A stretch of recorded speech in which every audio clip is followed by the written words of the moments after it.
I welcome you to another beautiful episode of Talk to Be. It's Talk to Be, baby. Yeah, yeah. Yes, it's another beautiful day in the studio with me. I'd like to say a very big thank you to all of you who have been very supportive, who have been amazing, who has loved us and showed us so much love. I am grateful. I'd like to tell you all that all our guests are doing well. Ayomide is doing fine. Esther is doing so good. She's back in school. Ayomide has gotten a place. She's starting her business soon. Our kids are back in school. The guy with HIV is doing well too. Has started his business, gotten an apartment. Ajigi Jaga's widow, she's doing extremely well.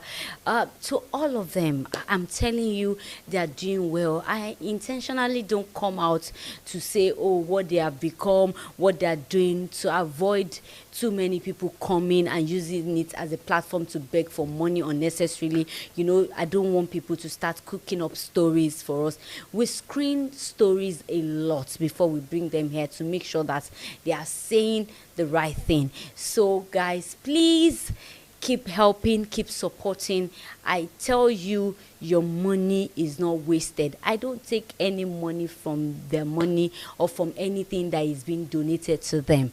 The only thing I do is make sure that I monitor and I help them to manage the money from their accounts, not mine, so that there will be transparency. You can see what we're doing for them. But I'm just mindful of, coming out to say, we have done this one, we've raised this money for this person, we've raised this money for this person, so that others will not say, yeah, once they have problem, let's come and talk to be. Of course, we have people that have real life issues and then they need support genuinely. And that's why we are here. And you guys have been extremely wonderful.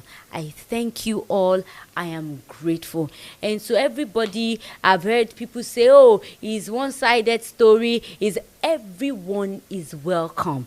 If we bring any of our guests here and you think you have a contrary opinion, please come out and say it. The door is opened. Our numbers are always here, so you can always reach out to us to say your side of the story. We are not a biased people. This program is not biased. It's for everybody. So if you think you have an opinion or you are concerned or somebody said something that you want to defend yourself, please feel free to come and defend yourself. My name is Dr. Abiola Adebayo Akinride. Of course, today will be another time to learn. Are you ready for the story? Because you'll be amazed. People are going through a lot. Things that have happened to people. We meet people every day and we have no idea what they have gone through or what they are going through at the moment. If you're yet to subscribe to this channel, do not be a stranger in the house. Kindly do. You can also follow me on Facebook as Abiola Ayomide Adebayo. Please note that all views and opinion expressed on this talk show is solely the opinion of our guest and not ours. We say this to tell people, to inform people that you cannot come on Talk to Be to lie or to lie against anyone. This show, we will not support that. If we get to know that you're learning, though we screen stories before approving them, if we get to know that any part of your story is antagonizing anyone wrongly, you can be prosecuted for that. Even we can prosecute you. So please make sure that if you're going to come on this show, you're coming to say the story the way they are, without lying, without accusing anyone wrongly. Thank you, guys. I'll go for a short break. When I'm back, I will introduce my guest. Do not go away.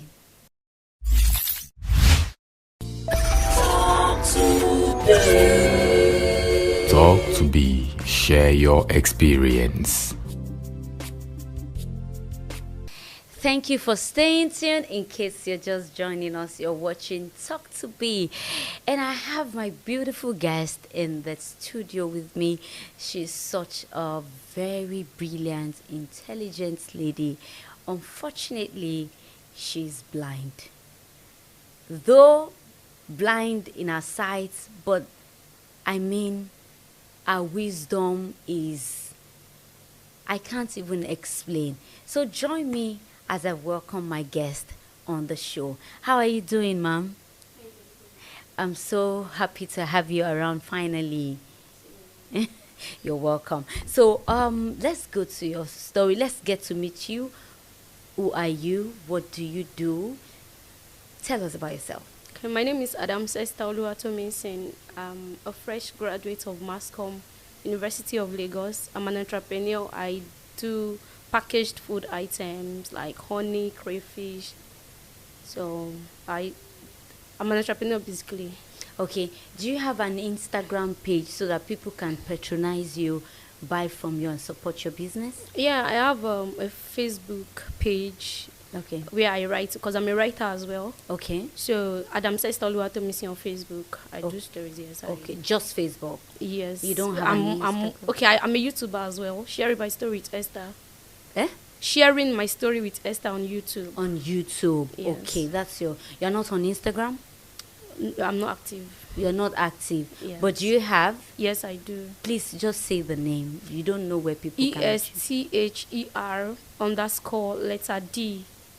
then blind. Blind. Yeah. Okay. All right, guys. So you can help us support our dear sister Esther. All right. So let's go to your story. What happened to you? How was growing up for you? Okay. My name is Esther. Okay. I'm a Lagosian. Okay. Not originally. We are from Kwara State, but because I was born and bred in Lagos, so we just adopt Lagos State. Okay. So I was born in Lagos, Owode Aja. That's Okay. it was a local government. Yes. So it wasn't like maybe childhood was any interesting, because all I remember is either we are being chased from school for not paying school fees. My parents are, they are not really doing okay. My father used to be a bus driver. He was a driver for over 30 years. My mom a hairstylist. So we used to live in a one-room apartment. Like we are about 4 or 5 because we lost some of my siblings. So Why? How? some of them died even before I was born, Okay. and yes, Okay. another one died after I was born. That was like the beginning of what I can remember.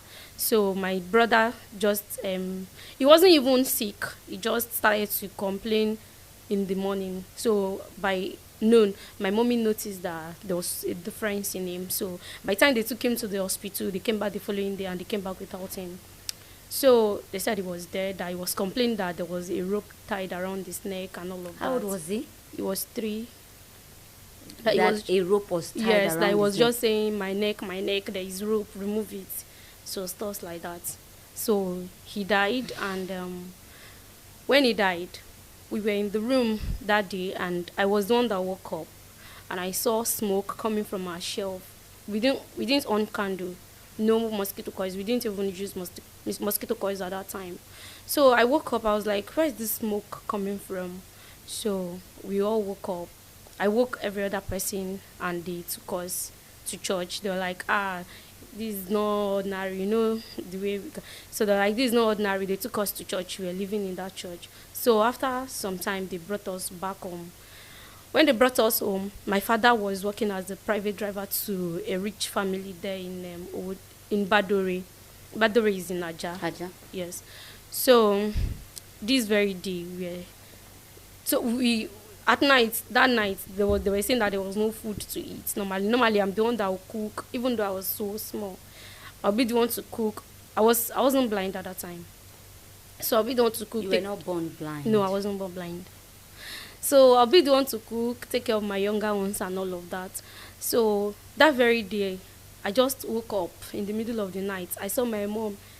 She was just crying. She put her hand on her head. Women and their drama. Just shouting, yay, Oluwa, or this, that. Like, what happened?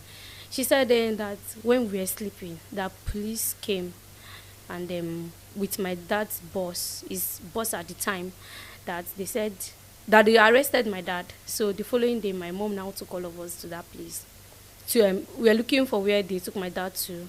So the following day, we discovered that I was taken to Ajiwe police station. Is that Ajiwe? I'm sorry, I think get the right name, but yeah, one police station. Okay, Langbasa police station. So when we got there, we saw my dad. So we're like, what happened? They said that his boss got robbed. We're like, oh. And I know my dad. My dad is a very, very meek person. So, and he happened to be one of the suspects. And that was because he just resigned. And his boss, he just resigned. And his boss called him to go pick his daughter at the airport after he had resigned. So he now told the boss that no, that he already had a job. He will not be able to leave his new job to go pick the daughter. So when they got robbed, he suspected that it was my dad that brought the robbers to his house. So they arrested my dad, and every day I'll be the one to go and be taking food to my dad because my mommy had to work. How old were you then? I was 10 plus. Okay.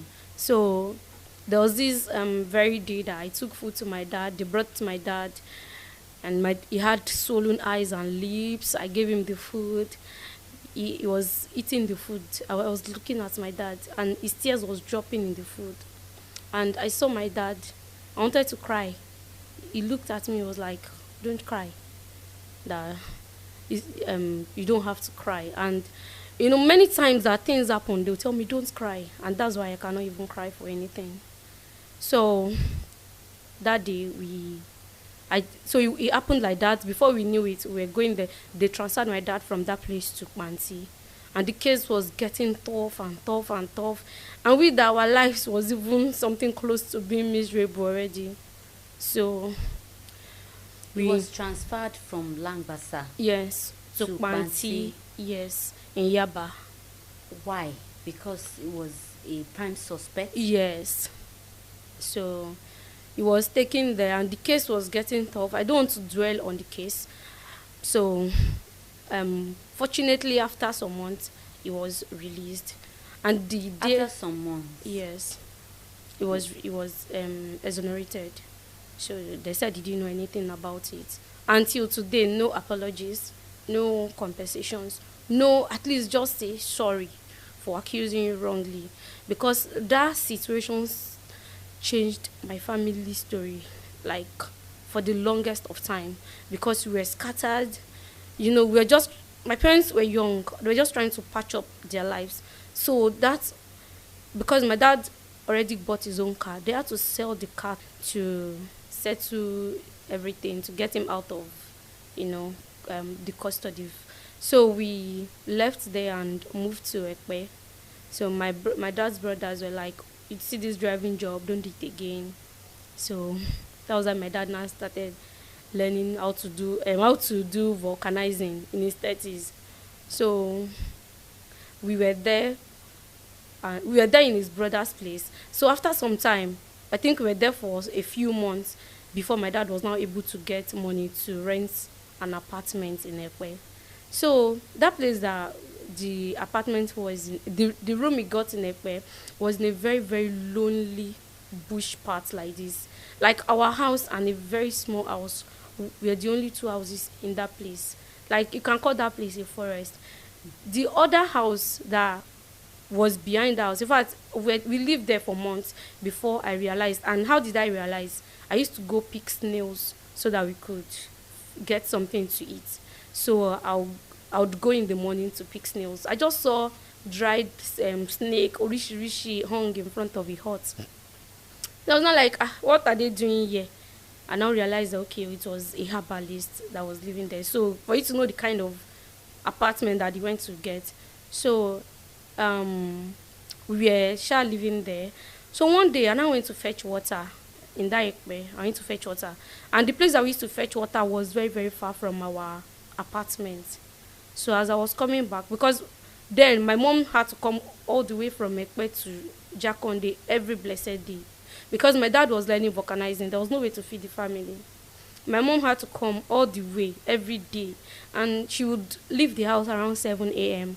Sometimes by the time she would come back in the evening, to be around 11, 12 on some occasions. In fact, almost every time it was. So I was alone with my siblings all the time. How many of them? we are 5 in number now. We are 4 then. This is our last one that brought me here. Oh, okay. Yes. So I went to fetch water on this fateful day so that I could bathe my siblings and, clean the house and all of that. I got to our passage just for me to step up. This 25-liter jerry can that I had always carried like for as long as I could remember, because that's the way I was brought up, to work hard all my life, every time. So I carried the jerry can on my head. I was coming, and I just felt that heavy breeze like that. I fell down with the jerry can. The jerry can got broken. I didn't even know that there was something wrong with me, but I was just looking at the jerry can. Yes, I'm a family. I've broken our jerry can. So I carried the jerry can. I shot took it inside. It was broken. All the water wasted. I went inside. I went to sleep because I was already feeling feverish. I went to sleep. By the time I got up, I didn't even realize when every other person came back, because my head was aching, the way I was feeling, I didn't even understand.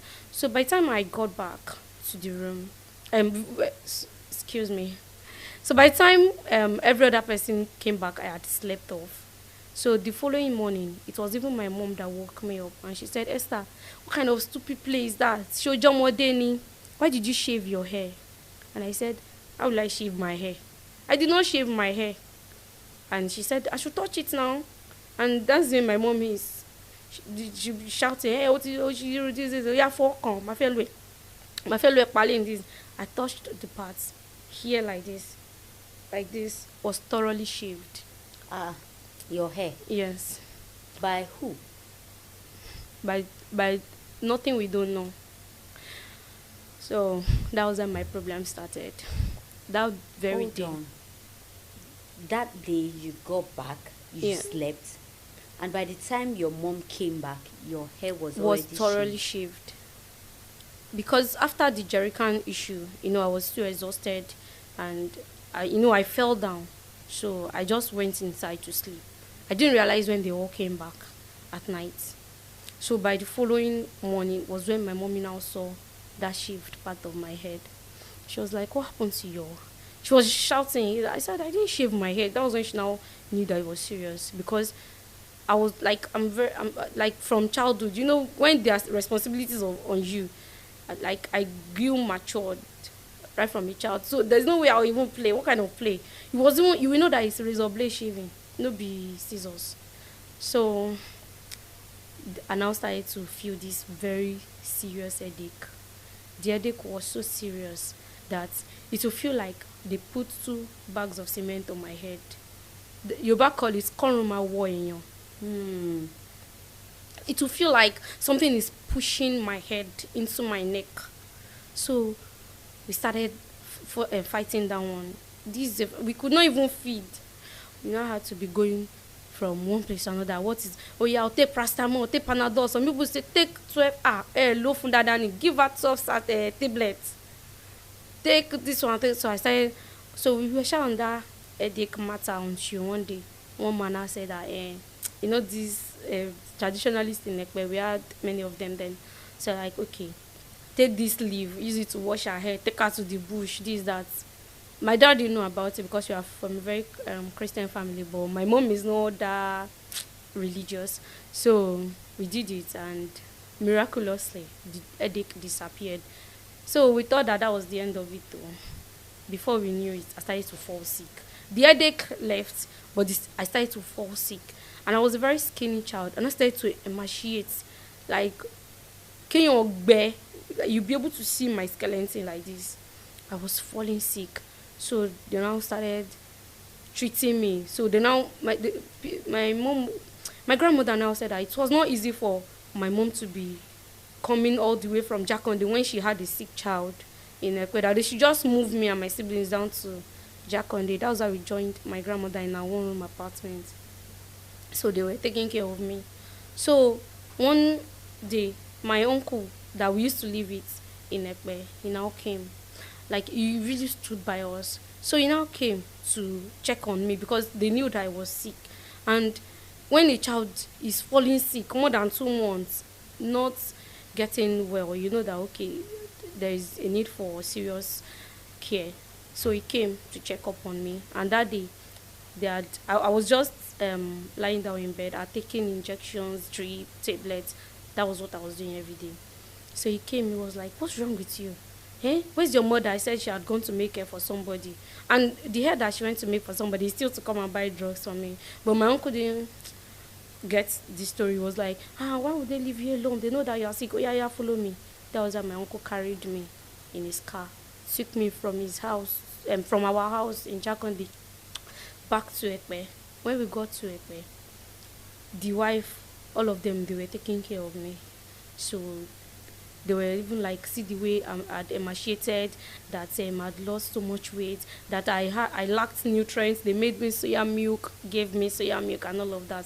So I threw up because I could not even eat anything and hold it in.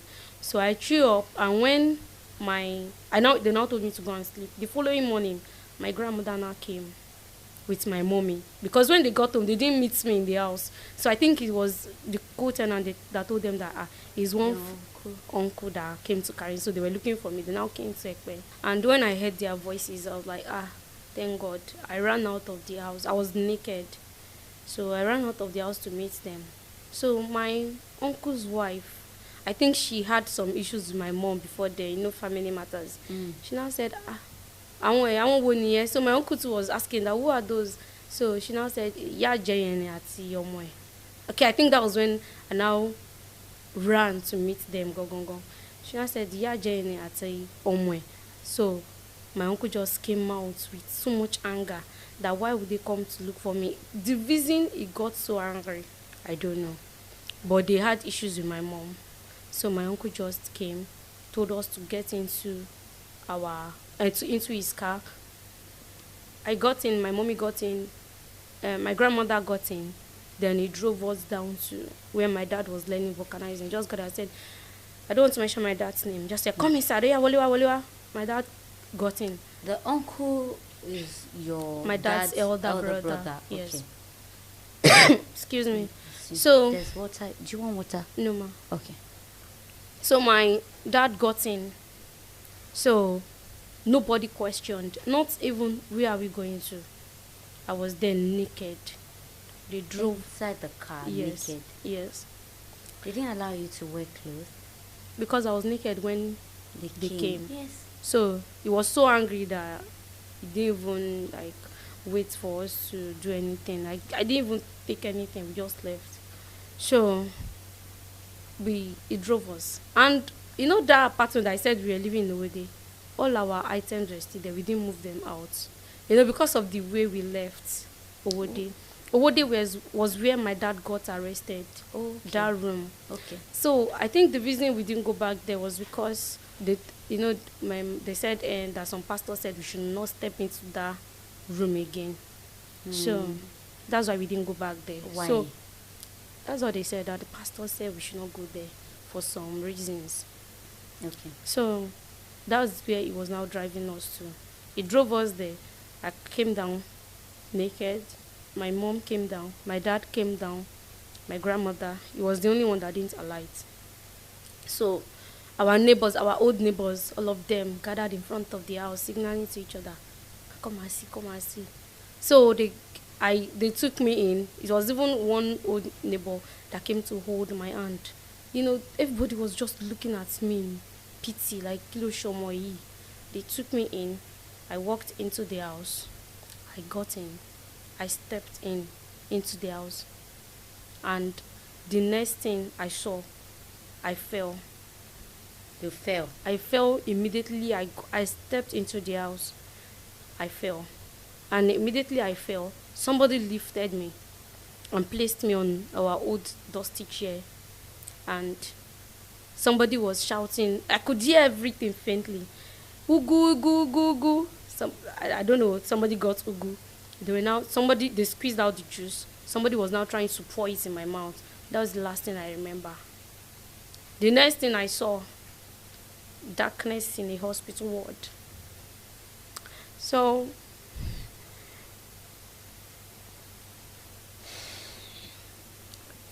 So, It's okay. It's okay. yeah. So, Thank you. yeah. So I woke up and I was like, yes, sir, why is it dark? This is a hospital. They don't even They have took lights. you from the Owode Yes. apartment Yes, to the To the hospital. hospital. I think I passed out. Okay, okay. So I got to the hospital ward. I was like, why is there no light in the hospital? My mouth was even still sharp. I didn't know what had happened. My mommy said, there is light now. That bí àtòrí gbogbo ògùn tó dàbò ẹni pẹ̀lẹ́ sùn. This I slept back. You know, they were giving me injections and all of that. So, and it was already around, I'm not right, but let's say 4 p.m. I slept from that evening till following morning. I woke up in same darkness again. That was when I said, yes, sir. Because that's what called my mom. Mm. My mom said, you know what? I said, kò sí náà o. Èmi ò rí o. My mom said, you know what? That's when I started running. Doctor, ẹ gbà mí o. Ọmọ mi ò rí náà o. That's telling the doctor that I couldn't see the light. The doctor came. I started doing oríṣiríṣi on my eye. Take her to Mercy Hospital. There is temporal blindness. It happens. There is shock. This, that. So in my mind, I was like, after all, we watch Yoruba movies, and people will go blind, and after some while, pepper will pepper their eye, and they will see again. That was what I called it, like, oh, those temporal blindness. They took me to Mercy Hospital when we got there. So they started all manner of treatments. I was there. In fact, there was a time I was unconscious, and I would just see myself walking all over. Sometimes I would see myself dressed as a bride. I'll be walking, talking to people, they will not hear me. Sometimes I see myself dressed as a warrior. Sometimes I will see myself in pool of blood. This story is something I've not shared with anybody. I'll be in pool of blood. I'll see warriors fighting. I shall be seeing all manner of things. I didn't even know that I was still living. So sometimes I will see snakes trying to crawl over my body. Sometimes tortoise, sometimes snails, sometimes which reptile. Sometimes lion will be chasing me. I'll be shouting. They will be treating me for madness. They will think that I have mental issues. But I'll be seated, but spiritually something else that is chasing me. My mommy will be in front of me. I'll be slapping my mommy, hitting her, and I'll be shouting, blood of Jesus, blood of Jesus, blood of Jesus.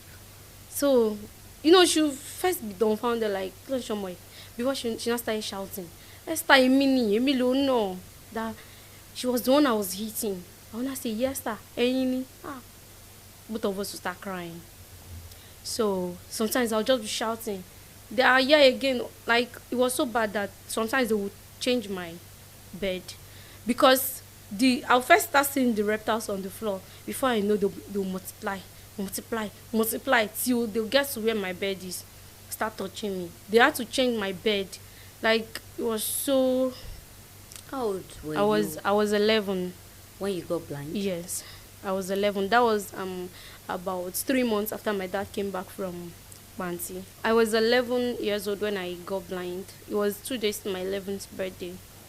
So, and it kept happening like that, all manner of things. So there was a time that I even got paralyzed because of too much injections, that they had to put something on my wrist. I don't know what they call it. So that was where they were passing the injections through, because they had injected my thigh, my butt, no space. So in fact, they had to carry me to the bathroom and all of that. So one very day, normally different pastors will come to hospital or to come and pray with us and all of that. So this very day, I just saw myself in the middle of a circle. Like, the circle was formed by angels. There were many, countless of them.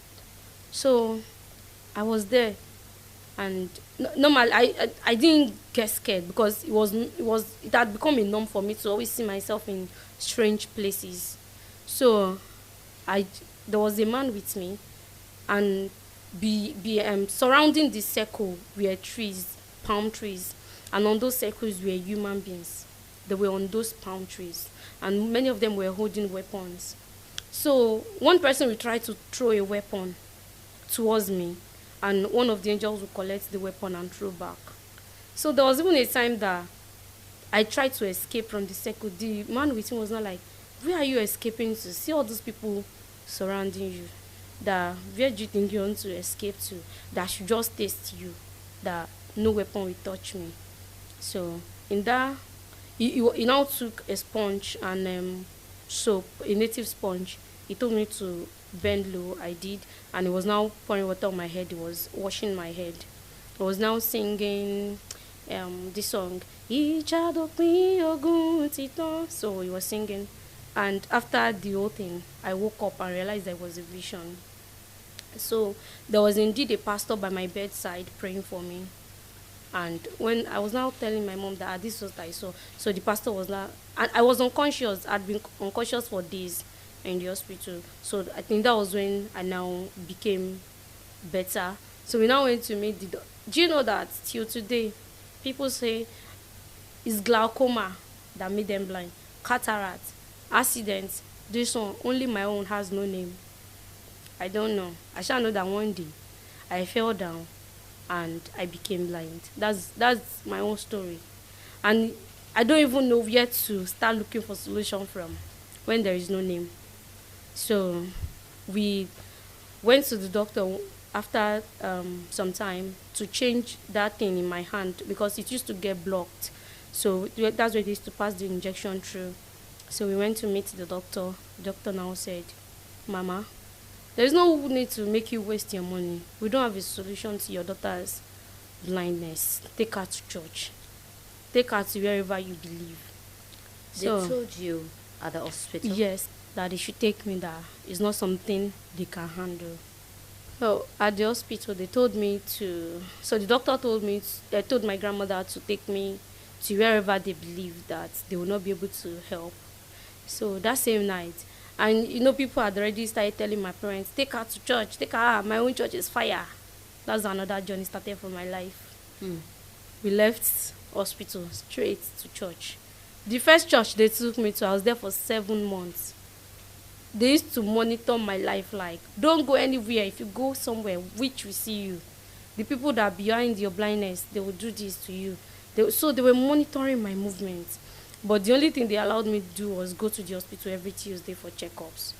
So every Tuesday, inside serious cold, my mom would wake me up, wear me clothes, take me to hospital. That's where we were going. That's where I was living my life, literally. And after 7 months, another person told my mommy that, in my own church, it's fire. Bring her here. We now left that one. We did not even dagbere. We just told them that we want to go and do something. That was how we escaped. Because that's how it was like they were monitoring me. So we left there and went to another church. That one told us that they should not allow anybody come and look for me. That, miracle will happen, but nobody should come and look for me. We were there. So one day, my grandmother, after not seeing me for a whole month, she now came to see us there. I think somebody now told the pastor, that one to just came and said, you people are living here today. That he heard that a witch came to look for us. That we must live here today. They threw our things out. We left again. As we were coming back like this, another church again, where I did 1 year and 6 months. All my mates were going to school. Everybody moved on. I would just be in church there, looking for miracle. In fact, there was a pastor we went to. I was still in one church. Another person will come and say, don't let this pastor know that you will no rishi. In fact, from that church, we went to Afa in Oyo. In that church that I was living, I went to carry sacrifice in Kwara State. 2 times. We went there. They said this an Alpha. We got there. He said we should buy live goats. This one, that one. If you see all the animals, we bought. When they carry sacrifice, they say I should take sacrifice to Eshu. We did it. The other sacrifice. Is it not looking like a movie to you? This happened to your life. Yes. Directly. Yes. It's not a movie. Oh. We can call my mom, although they don't know I'm here. I don't want them to know. But they will see this. My siblings are active fans of this show. They're going to see this. They know I'm here. But my parents, I don't want them to know. I don't want them to get worried. But please go ahead. The sacrifice. So, we took the sacrifice. When we got there, they said I should carry sacrifice to Orita Meta. So I got there. They put the sacrifice middle of the night. People were sleeping. We were waiting for 1 o'clock to go and drop sacrifice. They put it in my hand. Very heavy something. I was going. They carry lantern. What they call that local? Atopa. Yes, that one that has bulb. That one that has glass. A lantern. So they carried it. Somebody was bringing it behind us. Me and my mommy were going in front. I was the one carrying the heavy sacrifice. We got there, we dropped it. The following morning, we were back to Oyo to go and carry another sacrifice. On our way back to Oyo, my mom saw a dog eating the sacrifice that we used money to buy, that we dropped. But they were not like, it should take back. It should take back. By the time this girl will get to Lagos, our sight will be restored. So we went there, carried the second sacrifice, came back to Lagos. Nothing happened. Hey. So then somebody now came and said, their own church is the Ogbonge. We went there. In fact, I had to ask my mommy that, is this a church or a shrine? Because when they brought the list of things to buy, live goats, a yele, this one, that one. So we did that one. We did that one again. So after some time in that church, so all this while, you didn't even ask where is my dad? My dad left. So it left. I was coming there, but I thought it was, it's usually mothers that goes everywhere. Your dad left for where? The moment I think they told him that I'd become blind, we didn't see him for some time. You didn't see him? Yes. So when he left, so when we after all the sacrifices and all of that, in fact there was one that said that I should confess by force, that it's my fault, that they should make me confess. That he said he was threatening to give me holy water, that if I drink the holy water like this, if I don't confess, that I'm an Ogbanji. And that day we trekked from under sun to get there. I was already begging my mom to buy pure water for me. He just said, please, I'll bring the water. He gave me the water, I drank, and I said, you know what, bring her later. Just go and beg this girl to confess. So that was the life I was living for 2 years. From one spiritual house to another, to another, to another. So one day, my dad's uncle just called my dad and was like, that he has discovered a school for the blind somewhere. That they should come and take me there. So that was how we now left I resumed the school. I was even crying that have they given up on me, that I've now become an afforju, for them to come and put me in a school for the blind. But what would they do? My siblings couldn't even go to school because they had to follow me from one place to another, because my mom had to be with me. So that was like our lives were on a pause. So that was why I went to this school for the blind, and I was there. Me that I already was about getting into secondary school, they had to take me all back. I had to start from the basic 2 or something like that. So I finished primary school at 17. We now proceeded to Queen's College. I went to Queen's College. So Queen's College? Yes, in Yaba. Wow. So when I got to Queen's College again, luckily my uncle that took us there was paying for my fees. He paid for my fees. So, but my parents could not even afford school uniforms. Those things I had to take to school, and I had to be doing because I make hair. I learned hair before I became blind. That's what my mom does. So I still make hair. So I had to make hair, make beads. That's how I was surviving. Because whenever my dad came to school to see me, he just put 1,000 naira in my palm. What will 1,000 naira do? So, in fact, when I got to school, they couldn't even buy me beverages to take to school. There was a time a teacher was like, Esther, you are the only one eating your bread with hot water. I said, I don't like tea. And it was because we couldn't afford to get me some. So, in fact, the best bread, school, my Sunday wears and everything, I had to pick them from the bin. From the bin? Yes. There was a dump ground where they used to dump stores. So when I was going to school, they didn't buy me all of those. So I now used to talk to so they used to do inspections in Queen's College. So they come and inspect us. So the seniors now started to threaten me. You don't have this one. You are the one making them disqualify our house. This. So I now had to look for a solution. I shall went to pick those stores from there. I washed them. How do you pick them? I took somebody to. It was one of my roommates that said, this embarrassment is not too much. That she knows somewhere that old students dumped their stuffs. Like people used to dump old stuffs, like people, bad stuffs there, that I should just. So she helped me to pick. And it's not like I later knew the place anyway, because it was now later close to the room that I got in GS2. So that was where I picked my best friend and all of that. So from Queen's College, I graduated and I got to University of Lagos. So still my uncle that was paying for my fee. That same uncle? Yes. The one that dropped you at that Mowode place, right? No. Oh. I mentioned that one of my rich uncles that said that they should take me to school for the blind then. Okay. So he was the one paying my fees from Queen's College to University of Lagos. So he was paying and he was placing me on allowance. So, God bless him. He's late now. He died in 2020, COVID, because he was old. So, when I now got to 300 level, that my uncle now passed, he died.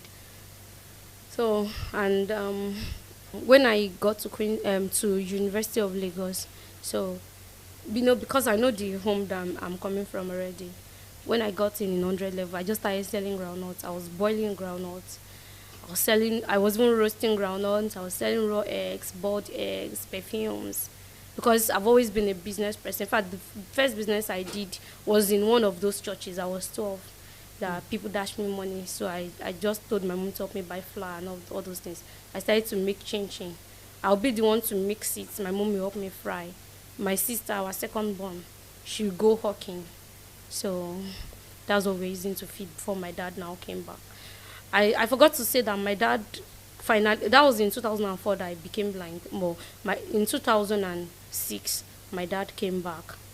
So he came back to apologize to us that he didn't even know how to start and all of that. That immediately he heard I was blind. That his brothers told him to excuse for some time to get himself and all of that. So he came back and he has been an amazing person. So even through my business, my dad, it takes my business everywhere. You help me advertise to people in church, in his workplace, go out to help me get my packaging materials from under the rain. It's been amazing. He's done so much. So in when I in University of Lagos, so my uncle now passed in 300 level. So when he passed, my life now had to start all over again. Because I had to pay for handouts. I had to pay for so many things. I needed to fix my laptop. I needed to do so many things. So thank God for my small business that I was using to survive. That I would take honey from one room to another. In fact, so that a student will buy, I had to learn.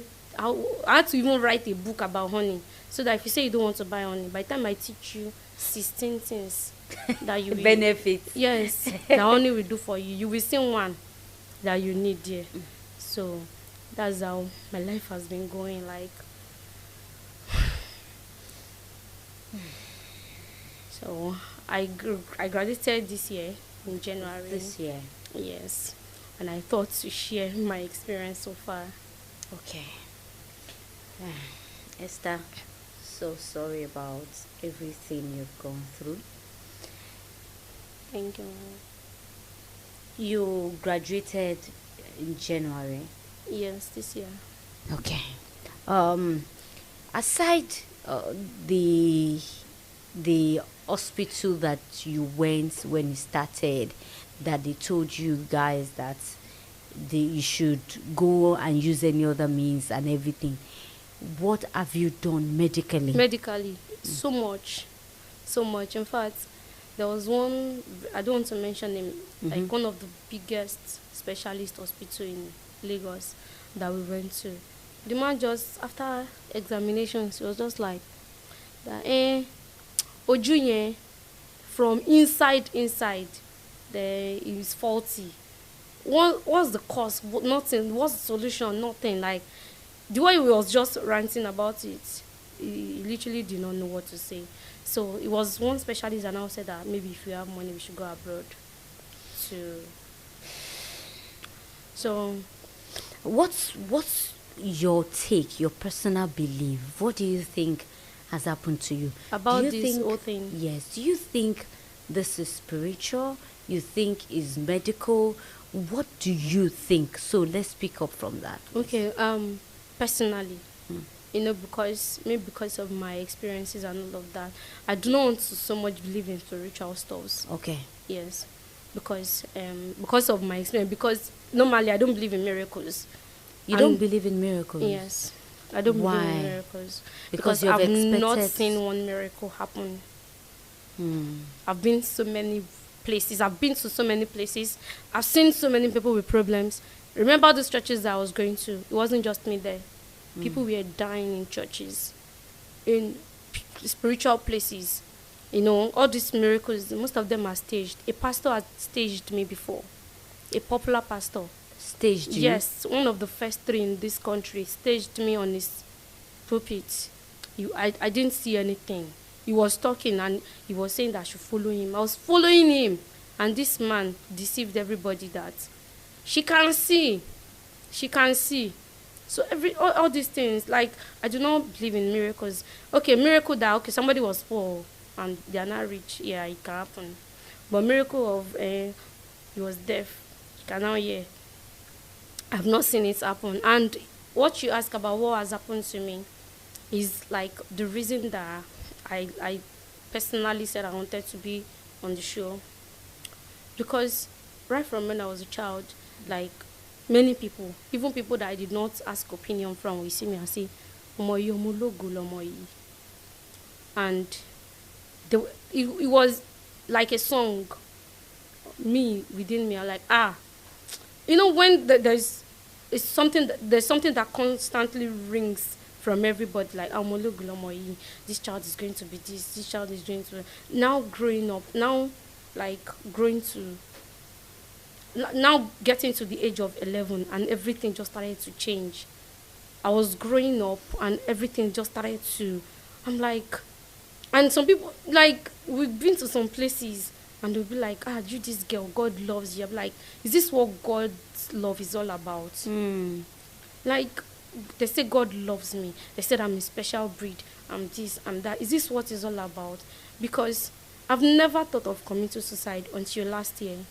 Trust me, it's not everything that I'm able to, because this is a program, so, like, it's not everything that I'm able to voice. Yeah.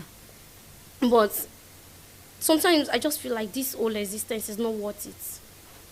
It's not worth it. Too many things happen to just me, only me. I've done so many businesses. Somebody stole my saxophone away. Another person, I had the poultry. Someone stole all the chickens away. You know, so, things like that. In fact, to even learn the saxophone, I had to save up. I had to, because Woman shishe. I'm not a lazy child at all. I'm always working. There is no point in my life that I don't have something that I'm doing. Like, It's okay. you see, people that don't even do anything. People that they have their whole body, they're just lazing around. You see them, and their lives is same thing. And you see you, like, that is working so hard. Working so hard. I fasted till I had chronic ulcer.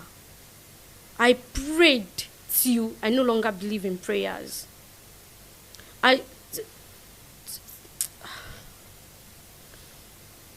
So, you know, I just need an avenue to rant, to voice out, because, especially last year I was depressed. I was so depressed that I just feel like there's no point. After the old blindness, I was like, okay, I can still be everything that I want to be with the blindness. I'm brilliant, I'm smart. In a country like this, you say you are brilliant, you're smart, you're this, you're that. With a disability, people see your disability before they see you. So even that disability is already a limitation to many things that, people just say, you're a strong woman, you're strong, this, that, but inside they don't know. It goes beyond what they feel like saying to you. Like, if I come to you and I say, I'm smart, I'm brilliant, I finished with a 3.92, can you employ me? You look at me and you say, I've submitted. It's not like I've not submitted CVs. There are job opportunities where I live, but the point that you have a disability is the first thing that people want to see. They say, okay, create jobs for yourself. I know that I've always wanted to be a great person. I've always worked hard. I've always wanted to, be super. I want to do everything that my parents are not able to do for me. I started to apply for admissions. I got admissions. Apply for scholarship. I didn't get scholarship. Fine. Okay, this is where this is my own country. Let me stay here. But this blindness of a thing just came and scattered my journey. I'm not. I see my younger ones. They lose a job today. In 3 weeks, they get another job. But I'm able to work. I want to work. Who will employ you with a disability? Create a job for yourself with which money? I don't want to be associated with the regular poverty that persons with disability, do I have to live by it? You see them going from one church to another, one place to another, begging for funds. What if I don't want to live like that? I just hate, I was telling my sister, I hate the life that I have. I hate it because I want more than I want more than I have. I've always been a brilliant child. I wanted to be an accountant. Blindness came, and I can't be. I got to secondary school. Let me go to commercial class. They said no. They don't know how to teach me. They don't know how to teach me maths. From GS1 to GS3, I did not have less than 70% in mathematics. I got to SS1. They don't know how to teach me. When they are teaching maths, I put my head on the table and sleep. I can't even achieve my dreams. Why? Because blindness struck at 11, and changed everything. Changed everything. I hate to depend on other people, but somehow this is what I find myself doing. I just want an avenue to just talk, because my family, they've gotten so used to me that even if I talk, they don't understand anymore, because they feel like they've known me in and out. You are strong, you will scale through it. But how? Esther,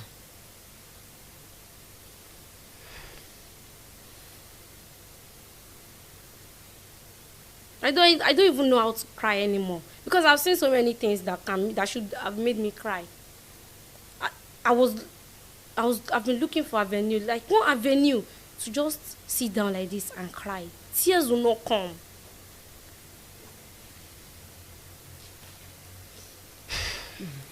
it's okay. It's all right.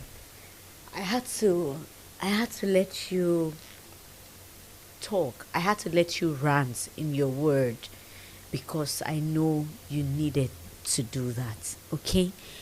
You have a shoulder here and talk to me. So please, you're free to talk, all right? But I'm going to ask you a few questions, all right? Okay, ma. What do you want? What do you want? Like, honestly, what I want. Yes. Like, the first thing I want is at least, I want to leave the country. Like, I want a place where people will understand me. And I know that we get it. Yeah, I strongly believe in, I think, I don't, I see, I want to say I believe in God. Yes, I do, but I strongly believe anyway. I don't want to spark controversies. Mm. So I believe that we'll get it. That's the first thing that I want. And another thing I want is at least let me be able to get established. You know, as the person, if I come to you and say, I sell this, I sell that, where is it? I don't have it. Like, I have to source for it online. I'm not supposed to be saying because I have customers. And some of these people will not trust you anymore. No, you deliver. As long as you deliver. There is a discrimination. There is a discrimination that comes with drop shipment. I have to sell other people's product. Okay, I have done that for years. Okay, I have done that. I still have the page that I have to drop shipping. So it's not a crime. Do you understand? But I tell you, that's going to change. All right. I just want to I just want to correct this, okay? People, things happen to people. Do you understand? Yes, God ma'am. is aware of it. Regardless of the situation, Esther, I'm saying it to you again, and I want you to know, because that is one thing that has sustained me. And I want you to know that God loves you. Yes, things happened. We see things and that will make us to want to question God, that are you really, really existing? And then you have trust in churches and you're being let down. You know, it seems that I still believe in miracle. But above all, I know that there will always be a solution. Either it's medical, either we have to combine the medical with spiritual, the prayers and everything. But I know God will come through for you. I don't know how God is going to do it.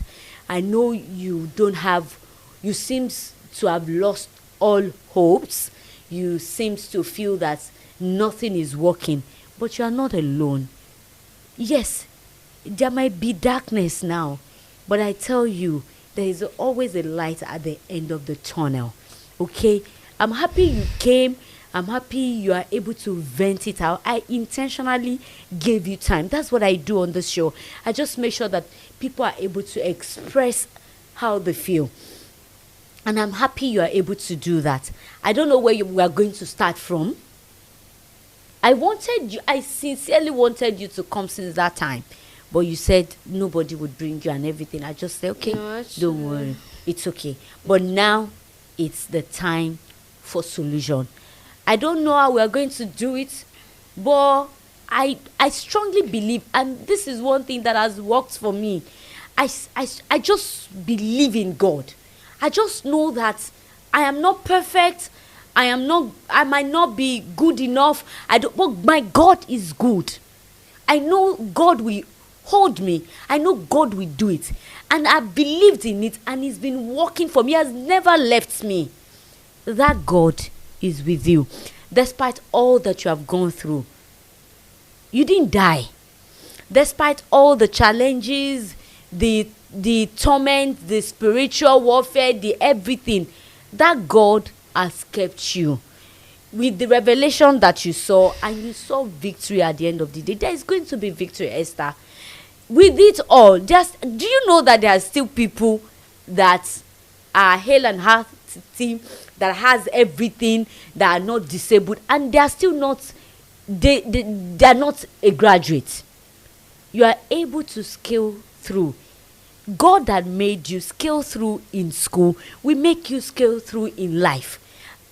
You will see by the grace of God. I don't know how God will do it. I don't know. But I'm just trusting God on your behalf. I'm just believing that or where your faith has ended, I pick I just want to pick mine up and just encourage you, Esther. Don't worry, your story will change for good. All right? Yes, ma'am. I want you to be happy.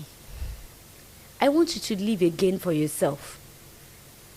You are not alone. Okay?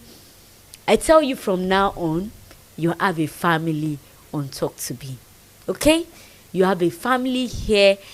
I'm not alone. I have a lot of people that watches this show and they love me.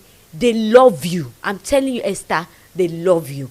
By the time this is out, I will ask you the same question again. That do you feel loved now? And I will see what your answer will be. Just give me a little time. Okay? Things are going to change for good. I don't know. But I trust God. Not only in the lovers or the supporters of Talk to Be, because there are strong people that believe in this program, because they know we will not lie, because they know that we are not a cheat, because they know that this is a true life story. Esther, you're doing well. You have done well for yourself. I want to tell you that I am proud of you. Talk to Be is proud of you. Unilag is proud of you. Lagos State is proud of you. Nigeria is proud of you. The whole world is proud of you. You are a star. You are a shining star. There is no darkness around you. Okay? It's just a matter of time. I'm sorry you have been disappointed. I'm sorry you have lost hope. But I tell you, that hope is renewed by God's grace. Please, you're a Christian. I don't want you to give up on God. I don't want to give up on Christ. I don't want you to give up on church. Please, I know. I can feel you. I know the smile. I know. But I tell you, yes, there might be ones that are not so good, but there are good ones. But in all, your relationship with God matters a lot. That is the beginning of your freedom. Is God. Nobody can give you that freedom. Nobody can give you that joy. Nobody can help you if God doesn't help you. So I need your belief. I need your faith. I need you to talk to yourself. Believe in God's love for you. There is nothing anybody can say with all that you have gone through. The Bible says, so what can separate us from the love of Christ? Is it temptation? Is it blindness? No. I just want you to believe in God. I want you to renew your relationship with Christ. Let Him come afresh in your life. You understand what I'm saying? Yes. Yes. I'm sure you know there is a stirring in your spirit, and I need that to work. I just want you to renew that with God first. Settle with God from your heart. From your person. Tell yourself the truth. Let the truth come from inside. Besides all that you have seen. Do you understand? All that you have seen are just, like passer by. When you're just passing by, waka pass. They just waka, they go, they waka, they go. Do you understand? Yeah. Let the testimony of your inner mind, of your inner heart, let it testify to you that God is good, and just leave everything to Him. Let Him come. Just see Him. He will do it for you. He will perfect everything that concerns you. I know God. There is nothing that is difficult for God to do. I know He will do it. Medically, we are not going to stop. Spiritually, we are not going to stop praying. I believe in God. God is more powerful than any other thing. Regardless of what it is, God will fight for you. Amen. He will stand by you. He will hold you by the hands, and He will walk with you. You will never be alone. You will never feel alone. Not anymore. Okay? Yes, ma'am. Personally, what has life taught you? What have you learned? Well, I think the first thing that life has taught me is Maybe let me say, family is everything. Yeah. Because in all of it, my siblings have been amazing. Like, they've been amazing. They've been a reason that my life is not more miserable. So they're always there for me. Even though now they have their different lives, they are mothers, because we are all girls. So, but like, for the fact that we are there for each other at each point. So family is everything, basically. I really appreciate them. You're welcome, Esther. Don't worry, you have a family in us, and we love you so much. Okay? We cannot wait for your testimony. We cannot wait for the good news. Thank you.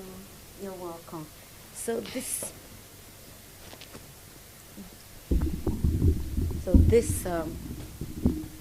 little gift Thank you. is from us to you Thank you. to say thank you for coming on the show. All right, guys. I don't know how we're going to do this. We have done it before. We are always doing it. And that's why I'm always thankful for the kind of support that I get on the show. I really don't know how to go about Esther's issue. I don't know what to do. But I know you guys. I know God is there for us. I know you guys will not leave me on this. Whatever we can do, however we are going to do it, please reach out to me on our WhatsApp number that is on now, or on our official Instagram page, Talk to Be 5000. Please help me. Let's make Esther live again. I know she can see again. With medical help, with prayers, with support and everything. Let's help her to stand on her feet with her business. Let's help her. The way we do it, I know I don't have to say so much. I'm grateful to you all. Let's do it again. Till I come your way next week, same time. Do not forget, in whatever thing you're doing, put God first, be determined, and stay focused. Thank you for the past support. Every other that we have done, they are there. I'm thinking we will probably have like a documentary of all these people to see the growth, so that you know that your money, your effort, your encouragements are not wasted. Thank you, everyone. God bless you. I appreciate you all. For everything she has said is our opinion, is our experience. God bless you all. Thank you. Till I come your way, same time next week.